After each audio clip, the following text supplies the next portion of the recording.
Greetings everyone, my name is KS Deepak and I welcome you all in the Shield IAS episode of the Hindus News Analysis.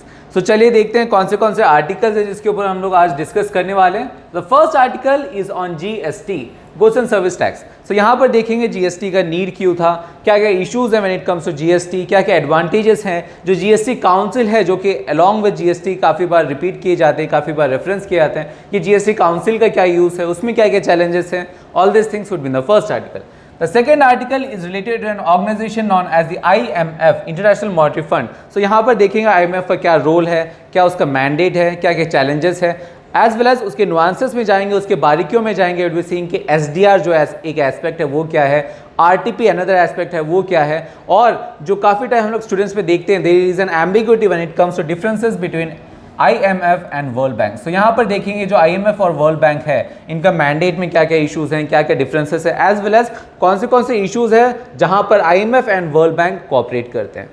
The third thing is on India Bangladesh ties. So यहाँ पर देखेंगे जो India और बांग्लादेश के जो ties हैं वो कैसे ओवर द ईयर्स इवॉल्व हुए हैं, कौन से मेजर इंफ्रास्ट्रक्चर प्रोजेक्ट्स हैं, क्या क्या इरिटेंस है, वाटर शेयरिंग ट्रीटी का क्या स्टेटस है. All this things would be now third article. The fourth article is on Vostok 2022.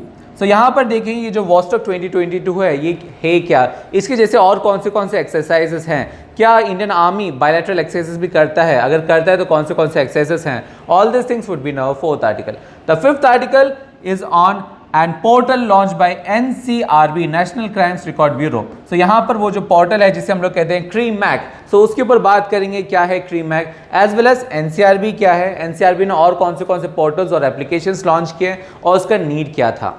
All this will be the fifth article. The sixth article is an important development related to science and tech known as the HPV vaccine. So यहाँ पर basic से जानेंगे कि जो HPV है, HPV होता क्या है, किस किस टाइप के HPV वायरसेस होते हैं और कैसे कैसे वो कॉज करता है, कैसे स्प्रेड करता है, क्या क्या सिम्टम्स हैं, जो वैक्सीन्स है कैसे टाइप्स के वैक्सीन्स होते हैं, जो नया वैक्सीन है जिसके ऊपर ये आर्टिकल बेस्ड है वो क्या है, उसके क्या क्या एडवांटेजेस हैं. All this things would be the sixth article. The seventh article is related to an personality known as Michael Gorbachev. अब कुछ लोग कहते हैं कि लेजेंड है, कुछ लोग कहते हैं कि लेजेंड नहीं है, काफ़ी लोग क्रिटिसाइज करते हैं, but again it's an political debate. यहाँ पर देखेंगे जो माइकल गॉर्बाचेव है वो कौन सा पर्सनैलिटी था, क्या था उनके सिग्निफिकेंस, क्या क्या मेजर इनिशिएटिव थे जो उन्होंने लॉन्च किया, और जो पॉलिटिकल डिबेट है वो कहीं ना कहीं क्या है. With that, as usual, the last one is on the quiz of the day. So with that, let's start with our first one, which is on GST. So again, basic से start करते हैं, starting with GST. क्या है GST? So GST is an value added tax. It is an value added tax. Please remember the word value added tax. As well as it is levied on most goods and services sold for domestic consumption. So domestic consumption, value added tax. Third aspect is that it is related, it is applicable on the supply of goods and services. The third point is that it is based on the principle of destination based tax. It is not an source based tax but destination based tax. ये जो point है ये कहीं ना कहीं आप ध्यान में रखें. Then it is a dual GST. What do you mean by dual GST? That means center can also levy, जिसे हम लोग कहते हैं CGST, and state can also levy, जिसे हम लोग कहते हैं SGST. और ऐसे प्रोडक्ट्स जो कि इंटर स्टेट सप्लाईज में आते हैं तो उसमें कौन सा लेवी होता है, उसमें लेवी होता है IGST, that is known as the integrated GST. So these are the aspects of GST. अब एक डिपिक्शन के माध्यम से, एक एप्लीकेशन के माध्यम से देखते हैं कि इसका ज़रूरत क्या पड़ा. सो लेट्स सी कि एक मैन्युफैक्चरर है जो कि टी शर्ट बनाना चाहता है. ओके तो उस वो टी शर्ट जो बनाने के लिए उनके पास जो रॉ मटेरियल्स उनको जो चाहिए, सपोज कि जो रॉ मटेरियल्स का जो दाम है वो 10,000 है. अब ये जो 10,000 है जब मैन्युफैक्चर को खरीदना है, so he have to pay an sales tax of 10%. So 10% of 10,000 would be 1,000. Now suppose कि जब ये मैन्युफैक्चर कर रहा है, जो मैन्युफैक्चरर जो कि टी शर्ट बना रहा है, जो प्रोसेस में he also adds value addition भी करता है, value addition of around 5,000. So total cost है जो कि मैन्युफैक्चर को पड़ा along with the profit would be 10,000 plus 1,000 and 5,000, that is 16,000. अब यहाँ पर जो 16,000 है, ये जो टी शर्ट है जो मैन्युफैक्चरर ने बनाया, जब ये कंज्यूमर को बेचता है, सो कंज्यूमर को अगेन सेल्स टैक्स जो है 10% वो पे करना होता है. जो 16,000 का सेल्स टैक्स 10% क्या उतना होगा, 1,600. सो यहाँ पर जो कंज्यूमर है, कंज्यूमर को कहीं ना कहीं 16,000 plus 1,600 that is 17,600, that is the amount he has to pay. अब यहाँ पर ये समझे कि जो 1600 है जो कि सेल्स टैक्स था, ये 1600 के क्या क्या कंपोनेंट्स है, इस पर जो 1000 था that is a tax on 10,000, raw material का जो टैक्स है वो दोबारा लग रहा है, that is collected for the second time. Second aspect, जो 1000 था जो कि सेल्स टैक्स था उसके ऊपर एक और बार टैक्स लग रहा है, that is again 10% of 1000, that is 10%, so it is a that is 100 rupees, that is a tax on tax. Third aspect is that जो आपको वैल्यू एडिशन था, वैल्यू एडिशन पर भी उस पर टैक्स लगता है 10%, सो दैट इज अगेन 5000 का 10%, that is 500। So what you are seeing is that you are having tax जो कि second time collect हो रहा है, then you are having a tax on tax as well as you are having tax on value added। so ये जो additions है इसे हम लोग कहते हैं cascading effect, और ये जो cascading effect है इसके कारण कहीं ना कहीं जो consumer है, consumer has to bear the burden। so इसके वजह से ये कहीं ना कहीं कम करने के लिए, जो cascading effect है वो कहीं ना कहीं कम करने के लिए क्या आया, GST आया। so with that now let's see the challenges as well as the advantages of GST। Let's start with the challenges। So first challenge is the reduction in fiscal autonomy। What do you mean by fiscal autonomy? यहाँ पर पहले GST आने से पहले काफ़ी सारे taxes थे जो कि सेंटर लॉन्च करता था, सेंटर लेवी करता था as well as state levy करता था अपने लेवल पर जब GST आया तो ज़्यादातर जो टैक्सेस है वो कहीं ना कहीं GST के अंदर क्लब हो गया। सो इसके वजह से काफ़ी क्रिटिक्स कहते हैं कि जो स्टेट के पास जो ऑटोनॉमी था जो टैक्सेस को लेवी करने के लिए वो कहीं ना कहीं उसमें कमी देखी जा रही है। दैट इज़ द रीज़न कि काफ़ी लोग कहते हैं कि there is an reduction in fiscal autonomy of the states. Second aspect is that it causes loss of revenue for the manufacturing states. What does mean? For example मान लीजिए कि एक टी शर्ट है जो कि उत्तर प्रदेश के कोई फैक्ट्री में बन रहा है, वो टी शर्ट बनकर कहीं खरीदा जा रहा है केरला में, कहीं केरला में कोई कंज्यूमर है जो कि खरीद रहा है। सो ये टैक्स होगा GST being and destination based tax, वो टैक्स जो लेवी होगा वो केरला में होगा, सो केरला को मिलेगा वो टैक्स, नॉट यूपी। सो यहाँ पर जो मैन्युफैक्चर कर रहा है जो state, for example Uttar Pradesh is not getting its share. So इस वजह से काफ़ी क्रिटिक्स कहते हैं कि जो मैन्युफैक्चरिंग स्टेट है उनके पास कहीं ना कहीं एक लॉस ऑफ रेवेन्यू कहीं ना कहीं दिख रहा है। Now with that let's see कि कौन से एडवांटेजेस हैं। First advantage is that it discourages taxes evasion. Now कैसे डिस्करेज करता है? क्योंकि यहाँ पर स्ट्रीमलाइन कर दिया जा रहा है, काफ़ी जो अननेसेसरी जो टैक्स है वो कहीं ना कहीं हटा दिया जा रहा है, उसे कहीं ना कहीं स्ट्रीमलाइन कर दिया जा रहा है, वो कहीं ना कहीं आप स्लैब्स प्रोवाइड कर रहे हैं। सो जो टैक्स इवेशन के जो इंसेंटिव्स हैं वो कहीं ना कहीं कम हो जा रहा है। अब जब टैक्स इवेशन के जो इंसेंटिव्स है वो कहीं ना कहीं कम हो जा रहा है, so tax evasion obviously would decrease. That is the first advantage.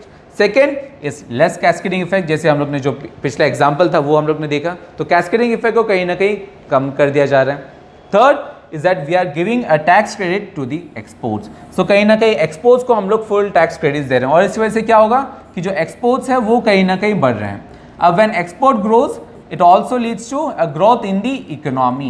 so now we understand how GST is important for the growth of the economy। then the last thing is that it makes taxation simple। पहले जो काफ़ी सारे taxes थे, tax on tax था, tax on VAT था, all this other types of cascading taxes were there, वो कहीं ना कहीं सिंप्लीफाई कर वो कहीं ना कहीं सॉर्ट डाउन कर वो क्या करें, स्लैब्स प्रोवाइड कर रहे हैं। अब ये जो स्लैब्स हैं, ये जो आप स्ट्रीमलाइनिंग प्रोवाइड कर रहे हो, इसके कारण क्या हो रहा है, जो टैक्सेशन है वो कहीं ना कहीं आप सिंप्लीफाई कर रहे हो। So these are the advantages as well as the challenges of GST। Now with that let's see कि GST जो काउंसिल है, जो कि ऑफन इसके साथ साथ रेफर किया जाता है, ये GST काउंसिल क्या है। So what is GST council? It is a joint forum। Please remember, it is a joint forum of center and state। ये सिर्फ और सिर्फ सेंटर का रोल नहीं है, neither it is a role or solely a role of state, it is a joint forum। Second, it is set up by the president, that is important from prelims, president as per the article 279A clause 1। Then it is meant to make recommendations देता है किन्हें, union as well as state governments on the important issues related to GST। कैसे issues? For example कोई product है उसको include करना है कि नहीं GST के अंदर, अगर करना है तो उसका रेट जो स्लैब होगा वो कितना रखना है, all this things are recommended by the GST council. This point refers to the thing which I just said. As well as एक रिसेंट जजमेंट हुआ है सुप्रीम कोर्ट में, जिसमें सुप्रीम कोर्ट ने कहा है कि जो रिकमेंडेशंस है जो कि GST काउंसिल प्रोवाइड करता है to the union and the state, it is not binding, ये बाइंडिंग नहीं है। So it depends upon the state कि वो माने कि नहीं माने, so it is not binding. As well as court ने ये भी कहा है कि एज पर the article 264A of the constitution, parliament ने ये कॉन्स्टिट्यूशन ने ये अधिकार दिया है both parliament as well as state legislators को कि वो कोलैबोरेट करें और लेजिस्लेट करें on the issue of GST. So यहाँ पर जो है जीएसटी है it is based on cooperative federalism. एक कोऑपरेटिव फेडरलिज्म एक कॉपरेशन है, एक कोलैबोरेटिव डायलॉग होना है जो कि जीएसटी में है। सो अगर सेंटर और स्टेट के बीच में ये जो कोऑपरेटिव फेडरलिज्म है वो कहीं ना कहीं गैप आता है, उसमें कहीं ना कहीं लेकुनेस आते हैं, वो कहीं ना कहीं टूटने लग जाता है, सो जीएसटी काउंसिल जो है it would be an total failure. That is something that you should know. With that, now let's move to our next article, which is on IMF, International Monetary Fund. So again, basic से start करते हैं. What is IMF? So IMF, the formation of IMF was initiated in 1944 after the Bretton Woods Conference. और इसीलिए हम लोग इसे कहते हैं one of the Bretton Woods institutions along with World Bank. Second point is that जो breakdown हुआ था ऑफ इंटरनेशनल मॉनेटरी कॉर्पोरेशन कब ड्यूरिंग द ग्रेट डिप्रेशन, वहाँ पर जो भी ग्लोबल लीडर्स हैं उन्हें लगा कि आईएमएफ जैसे इंस्टीट्यूशंस की ज़रूरत है to improve the economic growth and reducing the poverty along the world. So इस वजह से आईएमएफ को जो इंपॉर्टेंस है, आईएमएफ को जो इम्प्लीमेंटेशन है काफ़ी तरीके से एक्सेलरेट हो गया था and IMF came into being. Third point is that it is an organization of 190 member countries, and the fourth point is that its headquarters is in Washington DC. Now please remember that this number varies. As of now it is 190 countries.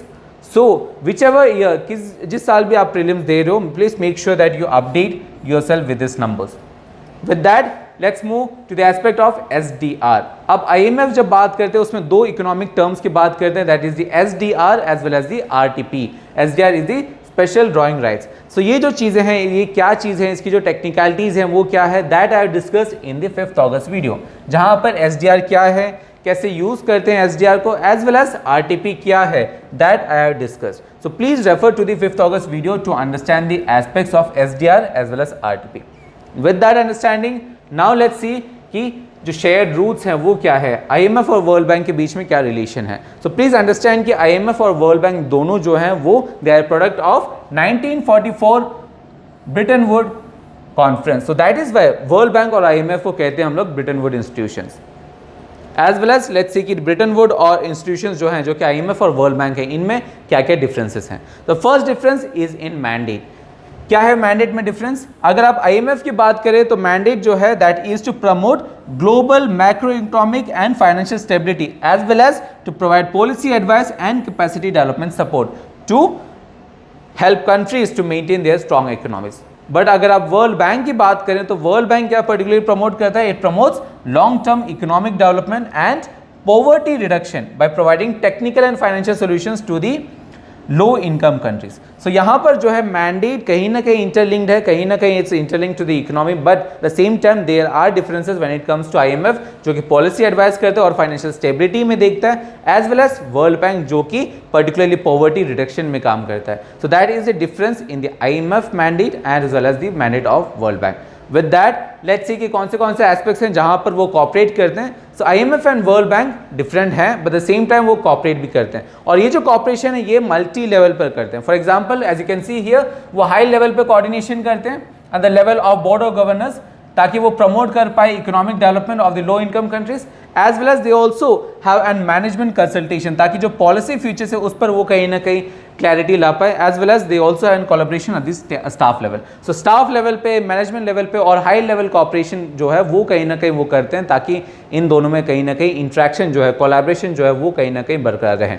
With that let's see कि कौन से issues हैं जहां पर वो together काम करते हैं। The first issue is on assessing the financial stability. तो फाइनेंशियल स्टेबिलिटी को असेस करने के लिए, second to reduce the debt burdens, third is on the climate change, and the fourth is on implementing the 2030 development agenda that is related to sustainable development goals जो कि millennium development goals को replace करके आया था। So इन सब चीज़ों में कहीं ना कहीं IMF और World Bank जो है वो collaborate करते हैं। With that clarity in mind, let's now move to our next article which is on India Bangladesh relations। अब यहाँ पर जो इंडिया बांग्लादेश जो relations है वो काफ़ी टाइम से न्यूज़ पर है। That is why we have already covered this article in quite details in our 10th August video, जहाँ पर फर्स्ट ऑफ ऑल बेसिक्स है कि इंडिया और बांग्लादेश में जो रिलेशंस है वो कैसे इवॉल्व हुआ, क्या उसमें सिग्निफिकेंस है बांग्लादेश का इंडिया के लिए, एज वेल एज कौन से मेजर इंफ्रास्ट्रक्चर प्रोजेक्ट्स है, for example the Agartala Akhaura railway project, as well as the Siliguri Parbatipur pipeline. ये सब जो चीज़ें हैं ये I have discuss in the 10th August video.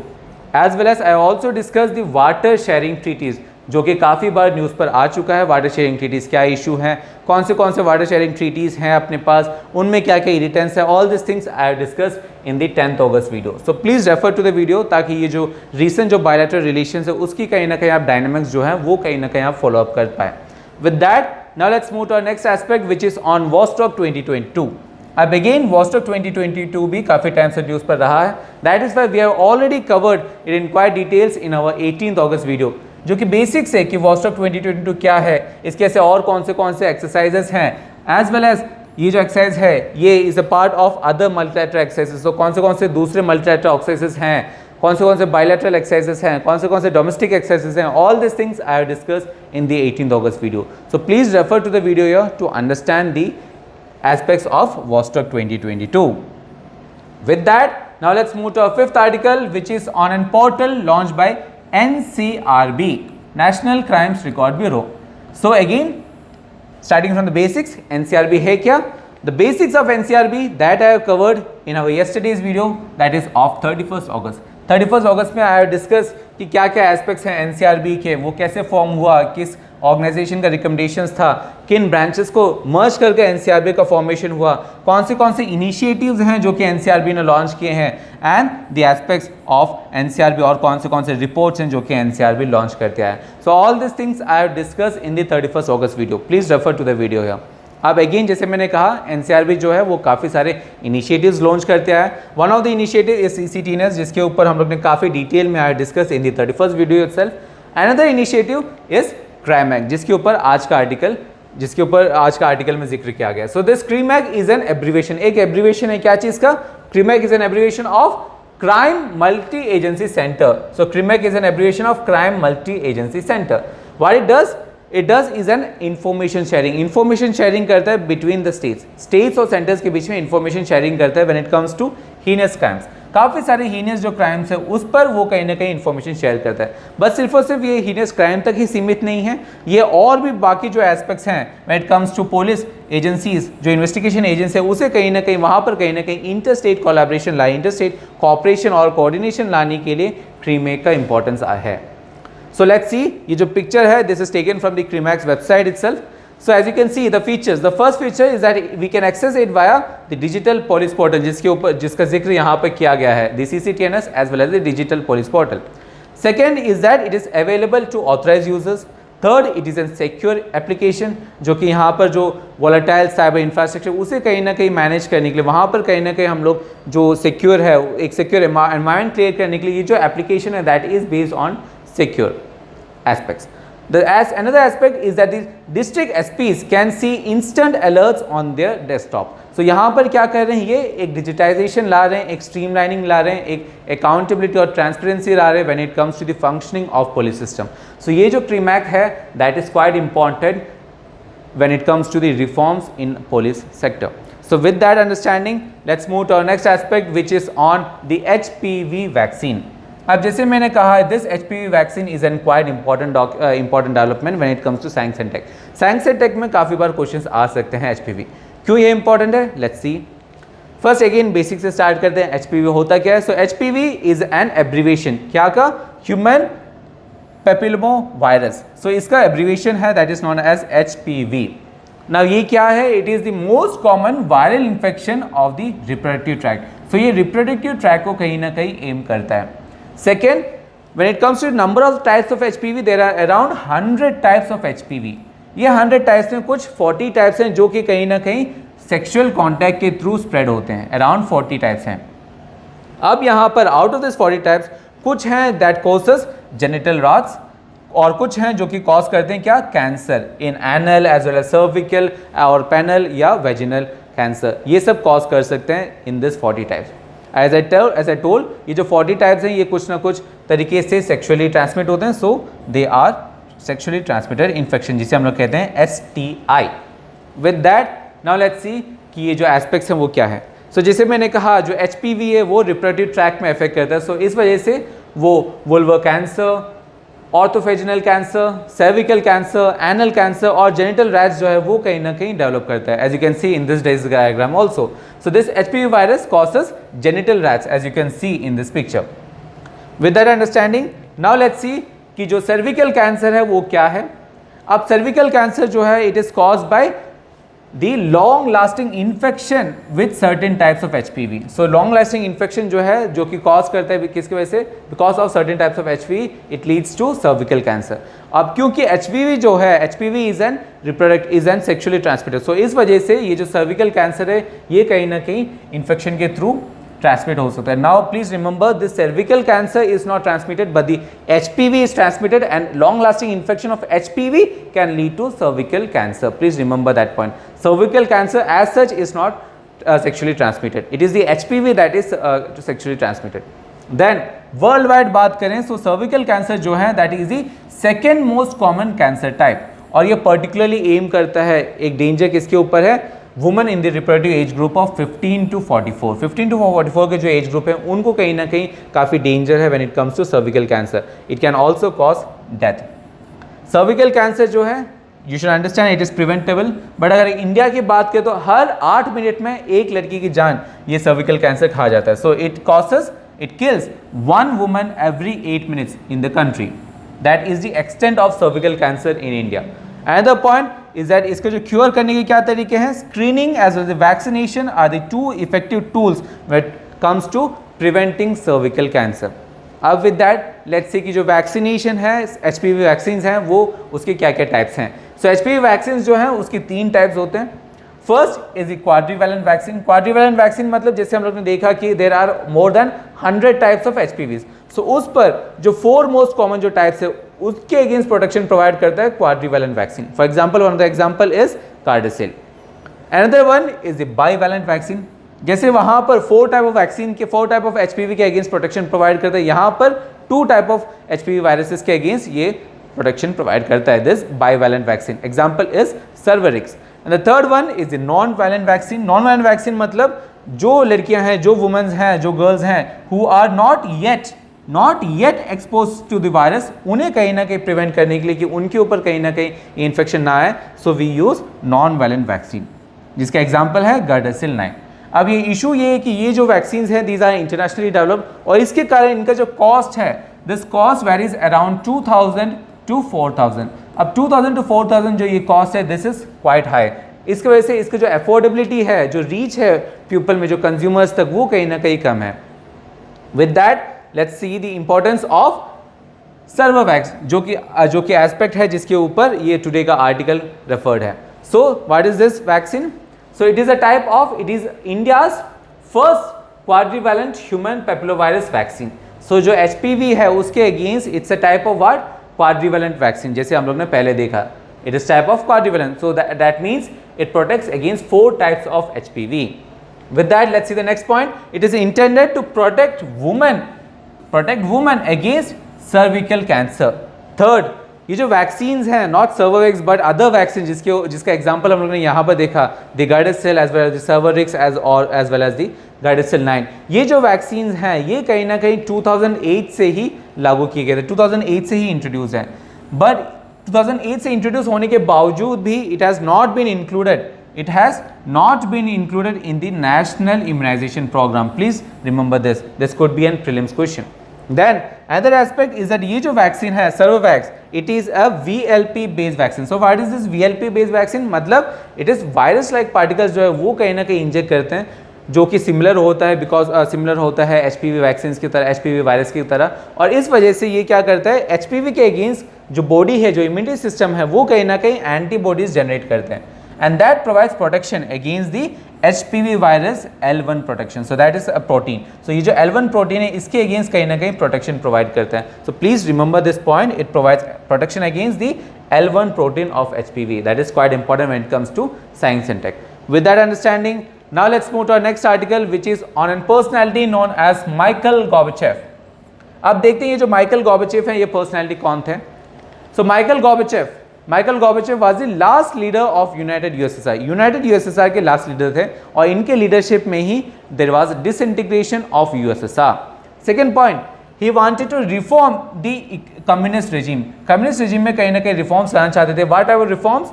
Reforms related to the democratic principles. वो democratization कहीं ना कहीं करना चाहते थे, freedom कहीं ना कहीं देना चाहते थे people को. The third aspect, is that in वजहों के कारण और इनका जो रोल था कहीं ना कहीं कोल्ड वार को ख़त्म करने के लिए, इसके कारण ही was also awarded the 1990 Nobel prize. 1990 का नोबल प्राइज भी इन्हें दिया गया था। विद दैट लेट्स सी कि कौन से इनिशिएटिव्स हैं जिसके कारण ये काफ़ी बार पॉलिटिकल डिबेट में फंस जाते हैं। The first is the policy of glasnost, जिसे कहते हैं द फ्रीडम ऑफ स्पीच। सो वो उन्होंने क्या किया, उन्होंने फ्रीडम ऑफ स्पीच कहीं ना कहीं प्रोवाइड किया। Second is the economic reforms, restructuring reform जिसे हम लोग कहते हैं। Third is the cultural freedoms. Fourth is that radical reforms भी उन्होंने लाया पार्टी में, ताकि जो पार्टी का जो कंट्रोल है ऑन गवर्नमेंट एस्पेक्ट, वो गवर्नमेंट एपरेटस वो कहीं ना कहीं उसमें कमी देखी जाए। The fourth aspect is that in वजहों के कारण, इन रीजंस के कारण और इनका जो रोल था कहीं ना कहीं जो कोल्ड वार उसे एंड करने के लिए, इसके वजह से ही was also awarded the peace award in 1990 Nobel peace award. And he has also a major role in the nuclear disarmament agreement. जो न्यूक्लियर डिसआर्मामेंट एग्रीमेंट था, जो कि एक माइलस्टोन था when it comes to cold wars end, वो जो nuclear disarmament agreement है उसमें भी किनका रोल है, माइकल गोर्बाचेव। नाउ अगेन ये लेजेंड है कि नहीं, that is an political debate, please don't go into that, UPSC wouldn't be bothered on that. So जो मेजर रिफॉर्म्स हैं that you should be aware of. Now with that let's move to the quiz of the day.